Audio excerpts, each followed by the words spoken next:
Hey guys, so over a week ago there was the Luxury Championship Series 7, which was a 3v3 tournament, and as always the tournament brought some of the best players in this game.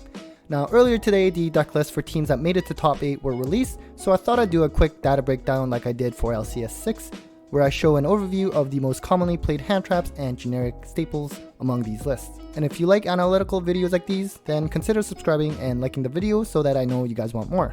So just to quickly go over the decks that were seen in Top Cut, the pie graph here is based on the 24 decks since each team had 3 players. Now the most common decks in Top Cut for LCS 7 was Dinos, taking up a third of the slot, and then followed by Dragon Link, which took up a quarter. Then you have decks like Infernal Knights, Dogmatica Invoked, and also 2 Dogmatica Buster Blader decks that made it to Top Cut as well. And finally, you also have Eldritch Combo, Dragon Maid, and Sky Striker that made into Top Cut. Now keep in mind that some players on the same team play the exact same deck list.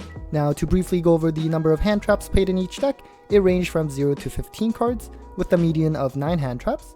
Of course, the number of hand traps played need to be considered relative to their deck size, which ranged from 0 to about 33%, with a median of around 22%. So I swear we'll get to breaking down the most common hand traps and staples soon, but I just wanted to give a quick overview of the decks played by each team in Top Cut.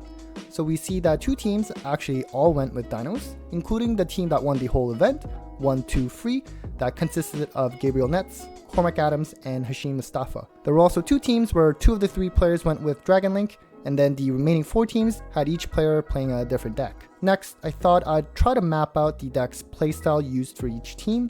Now these categories of aggro, beatdown, and control were based on how El Exordio del Duelista, I probably butchered that, how he typically categorizes the different decks, so keep that in mind.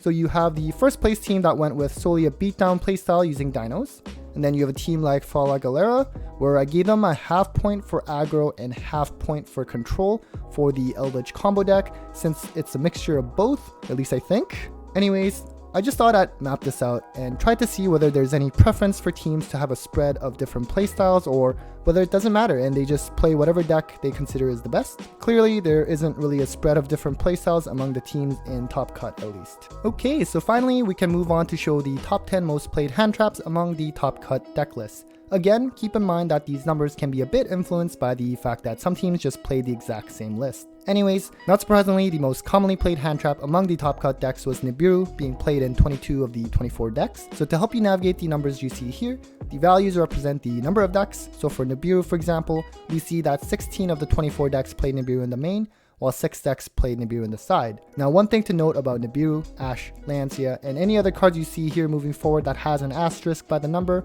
is that some decks would play something like 2 Nibirus in the main and 1 in the side. So because I didn't want to double count things, for the purpose of this video, I categorize those situations as just being in the main deck.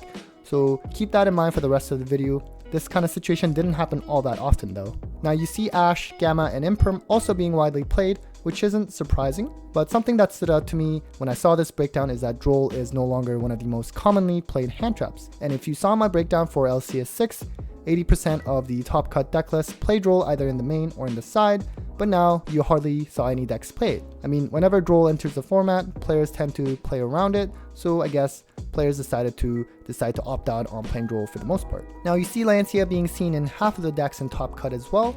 There were 3 decks that played 1 in the main and the rest in the side, and again, for the purpose of this video, I categorize them as being in the main for this graph. Good card against Dinos, although not as an instant win card as some may think. Now on to the 6th to 10th most played hand traps, we see cards like DD Crow, Token Collector, Veiler, and Ogre. Token Collector was only seen in Dino decks except for one other deck, which was Dragon Link by Cody Angeloff. And we already talked about Droll being only seen in 3 of the 24 decks in Top Cut. There were also a few more hand traps that was only seen in 1 deck each, and this included Dimension Shifter, No Material, Phantasme, and Skullmeister. Okay, so now let's move on to the top 10 most commonly played staples. For the most part, these are just your typical side deck cards. So the most commonly played staple was Harpy's Feather Duster, being played in 17 of the top 24 decks, all in the side.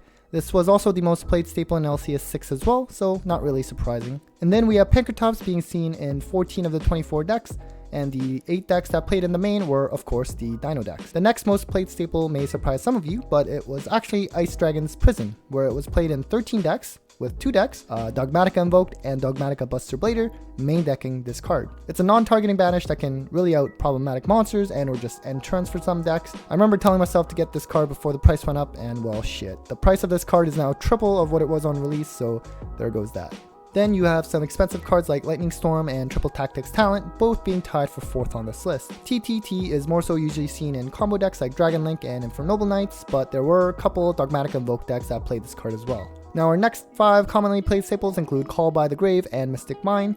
Even though Call by was limited on the most recent list, looks like it's still seeing good amounts of play since, well, it's a really good card. The only deck that played Called by was Dinos, except for the one Dogmatica Invoke deck that actually main decked this card. Cosmic Cyclone seems like it's a pretty favorable back row removal over Twin Twisters, and I do have an asterisk here as well because one deck played 2 in the main and 1 Cyclone in the side, so I categorize it as being in the main for this graph. Dark Ruler No More was seen in 5 of the 24 decks, something that lost in popularity because Infernoble Knights, and to a lesser degree, Dragon Link decks, rip cards out of your hand, so you'd rather have hand traps. And lastly, we have Red Reboot seen in 5 of the 24 decks. Sucks that it's limited, but still very powerful when you draw it. And then there were some other staples played that I didn't cover in visual form because they weren't played in too many decks, but these included cards like Twin Twisters, There Can Be Only One, Forbidden Droplet, Imperial Order, and Solemn Judgment. Alright guys, so that's it for a breakdown of the teams and deck list for LCS 3v3. Hopefully you found this useful so that you can adjust your hand trap,